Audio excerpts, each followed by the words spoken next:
శివ हाँ ఐ हाँ యూ తుమ్మొచ్చింది.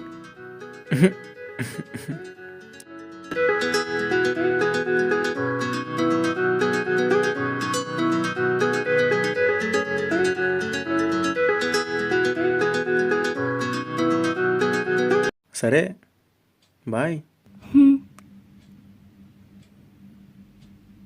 శివ, నీ బర్త్డేకి నేను ఒక గిఫ్ట్ ఇస్తా. నువ్వు అస్సలు ఎక్స్పెక్ట్ చేయలేవు. ఎక్స్పెక్ట్ చేయను. సర్ప్రైజ్. ఓయా సర్ప్రైజ్ ఏంటి? రేపు నీ బర్త్డే, సో రేపు ఇస్తా సర్ప్రైజ్. నైట్ మా రూమ్ వైపు ఎవ్వరూ రావద్దు. నేను వస్తా, వచ్చి తీసుకెళ్తా.